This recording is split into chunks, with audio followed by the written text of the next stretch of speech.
Bonjour, c'est Laetitia de One Thing in a French Day à Paris. J'espère que vous allez bien et que vous êtes de bonne humeur. Aujourd'hui, vendredi 20 juin 2025, cet épisode, le numéro 2525, s'intitule « Comment avez-vous découvert cette poète ?» avec Aurélie, professeure de littérature. Aujourd'hui, voici un épisode que j'ai particulièrement aimé enregistrer.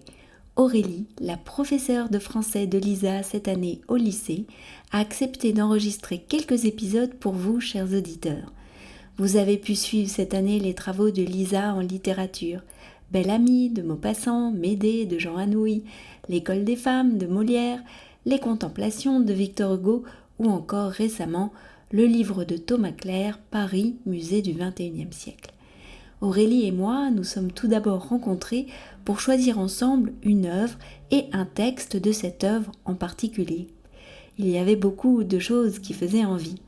Aurélie a sorti beaucoup de livres de son petit sac, un peu à la manière d'une Mary Poppins de la littérature.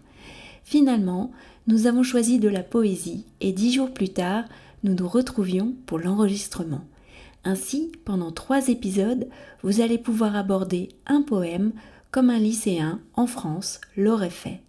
Si cet épisode vous met en joie, n'hésitez pas à le faire savoir en laissant un avis sur Apple Podcast.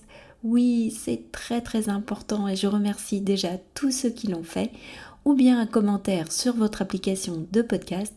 C'est tout aussi important de laisser un avis sur Spotify ou YouTube. Allez, le suspense a assez duré. Faisons la connaissance d'Aurélie. Bonjour Aurélie. Bonjour. Alors les auditeurs vous connaissent parce que cette année on a suivi un peu les aventures de Lisa avec le cours de français et je vous ai cité plusieurs fois, j'ai même dit que j'étais fan, donc je suis trop contente que vous ayez accepté de venir présenter un livre aujourd'hui, un peu comme vous l'auriez fait pour vos élèves, mais cette fois-ci c'est pour les auditeurs du podcast. Est-ce que vous pourriez nous dire quel recueil vous avez, parce que vous avez choisi de la poésie, quel recueil vous avez choisi de nous présenter aujourd'hui ? J'ai choisi un recueil de Marceline Desbordes-Valmore, un recueil du 19e siècle, publié en 1833, le recueil Les Pleurs. Et comment est-ce que vous avez découvert cette poète ? Alors c'est en passant les concours de l'agrégation pour devenir enseignante. J'ai découvert cette autrice, comme ça, l'été, un mois d'août, et je ne la connaissais pas du tout. Et donc j'ai vraiment découvert ce recueil en passant les concours. Est-ce qu'elle vous a tout de suite touchée ? À vrai dire, non, pas vraiment. Au début, je n'étais pas vraiment très réceptive. Je trouvais qu'il y avait quand même quelques longueurs, je trouvais les poèmes très longs. Et il y avait une forme aussi de naïveté. Je pensais à tort que c'était vraiment une poésie un peu naïve, et finalement en relisant les textes, en essayant de les étudier vraiment en détail, j'ai vraiment perçu j'ai vraiment perçu une profondeur dans ces textes, et ça m'a vraiment touchée. Vous avez choisi de présenter un poème en particulier qu'on va entendre. Est-ce que vous pourriez nous dire pourquoi celui-là et après peut-être nous expliquer comment vous l'auriez présenté à vos élèves ? Donc oui, j'ai choisi L'éphémère car c'est vraiment un poème justement qui montre qu'il y a une forme de légèreté chez cette poète, mais qui, en réalité, si on creuse un petit peu le sens du poème, derrière cette légèreté, on peut voir une dimension philosophique très profonde, et je trouve que Marceline Desbordes-Valmore arrive à donner, finalement, offrir une leçon de vie à ses lecteurs, sous une apparence presque légère. Enfin, je trouve qu'il y a vraiment un contraste très, très étonnant. Et donc comment aborder ce texte avec des élèves ? Déjà peut-être partir de leurs impressions, c'est-à-dire faire une première lecture et ensuite demander aux élèves ce qu'ils ont déjà compris du texte, partir de leurs impressions. Et justement, à partir de ces impressions, il va sûrement y avoir des remarques assez contrastées, puisque ce poème a vraiment une contradiction. Il y a vraiment une contradiction au cœur de ce poème, et à partir des impressions des élèves, on peut relever cette contradiction et ensuite étudier vraiment ce poème à partir de ces contradictions-là, justement entre légèreté, gravité, le sujet de l'éphémère. L'éphémère, c'est à la fois ce qui ne dure pas, mais c'est aussi un papillon, c'est aussi un petit insecte volant. Et donc c'est intéressant aussi, déjà même de partir simplement du titre. Qu'est-ce que l'éphémère ? Demander aux élèves qu'est-ce que l'éphémère. On peut déjà jouer aussi sur le sens du titre et ensuite entrer dans l'analyse. Avant d'entrer dans l'analyse, Aurélie nous lit le poème que nous allons étudier ensemble, L'éphémère de Marceline Desbordes-Valmore. L'éphémère. Frêle création de la fuyante aurore, ouvre-toi comme un prisme au soleil qui le dore. Va dire ta naissance au liseron d'un jour. Va, tu n'as que le temps de deviner l'amour. Et c'est mieux. C'est bien mieux que de le trop connaître. Mieux de ne pas survivre au jour qui le vit naître.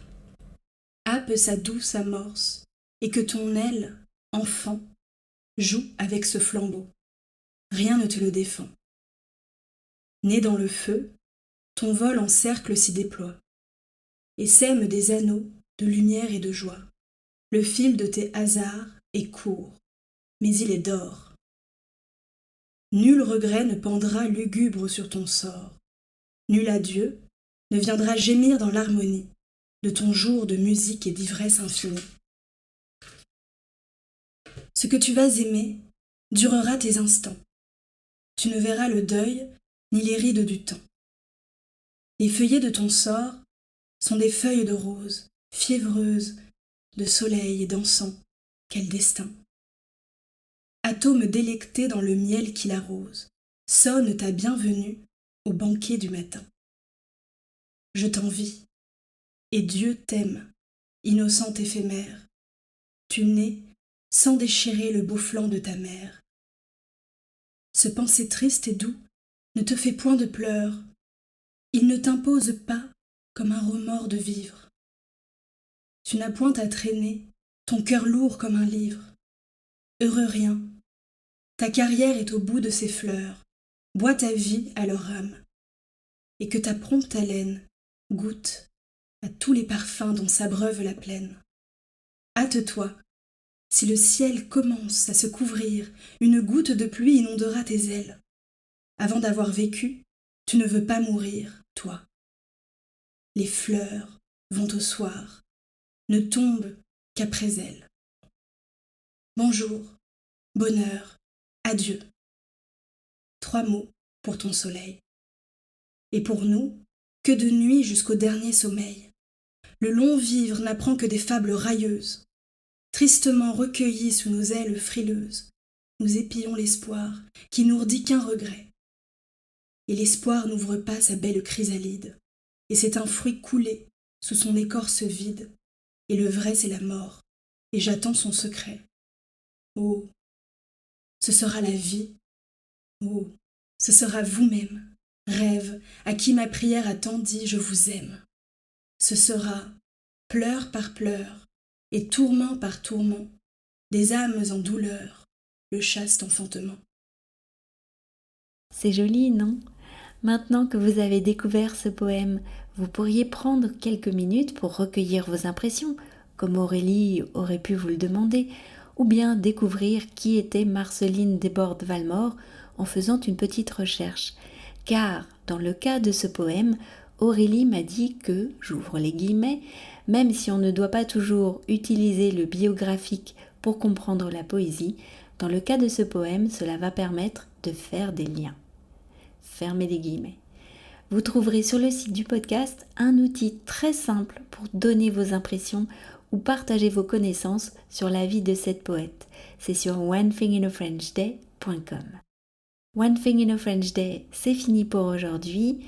Je vous souhaite à tous de passer un très bon week-end et je vous retrouve lundi, oui, avec Aurélie, pour un nouvel épisode du podcast.